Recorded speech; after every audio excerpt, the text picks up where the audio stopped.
6 గ్యారంటీలు ప్రకటించాం. బాధ్యతలు స్వీకరించిన వెంటనే ఇచ్చిన హామీలు చెప్పిన మాటకు కట్టుబడి హామీలకు చట్టబద్ధత కల్పించే ఫైలుపై ముఖ్యమంత్రి రేవంత్ రెడ్డి గారు తొలి సంతకం చేయడం ఈ ప్రభుత్వం సంకల్పానికి చిత్తశుద్ధికి నిదర్శనం. ఇది గవర్నర్ గారు ఆ రోజు 15 డిసెంబర్ 2023 నాడు చెప్పిన మాట అధ్యక్ష.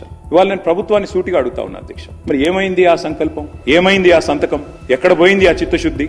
మరి సంతకం పెట్టినని మీరే చెప్తారు ముఖ్యమంత్రి గారు, గవర్నర్ గారు చెప్పారు, ఏదో ఆషామాషి వ్యక్తి కూడా చెప్పలేదు అధ్యక్ష. ఆ తర్వాత అధ్యక్ష 2024 గవర్నర్ ప్రసంగం అయిపోయింది, 25 అయిపోయింది, ఇప్పుడు 26 కూడా నిన్న అయిపోయింది అధ్యక్ష. మరి ఇన్నేళ్ళైనా కూడా సీఎం గారు సంతకం చేసిన ఆ ఫైల్ ఎక్కడ పోయింది అధ్యక్ష? 28 నెలలుగా గడిచిన ఆ ఫైలు ఎక్కడ మాయమైంది? తాకెత్తుకపోయిందా, లేకపోతే ఎఫ్ఎస్ఎల్ అగ్ని ప్రమాదంలో కాలిపోయిందా? విచిత్రమైన విషయం అధ్యక్ష. ఇది ఒక గవర్నర్ గారు చెప్పిన మాట కాదు, ఇది మీ బాస్ రాహుల్ గాంధీ గారు చెప్పిన మాట. తొలి క్యాబినెట్ లోనే 6 గ్యారంటీలకు చట్టబద్ధత కల్పిస్తాం. ఇప్పటికి నాకు తెలిసి ఒక 50-60 సమావేశాలు అయినట్టున్నాయి క్యాబినెట్. ఎక్కడ పోయింది అధ్యక్ష మరి తొలి క్యాబినెట్ లో 6 గ్యారంటీలకు చట్టబద్ధత అన్నమాట? అధ్యక్ష, క్యాబినెట్ సమావేశాలు ఇన్ని జరిగినాయి, సంతకం చేసిన ఫైల్ తొలి సంతకం అది కూడా ఎక్కడో చాటుకు చేయలేదు అధ్యక్ష, బహిరంగంగా చేశారు, బహిరంగ వేదిక మీద చేశారు. ఎక్కడ పోయింది ఆ ఫైలు?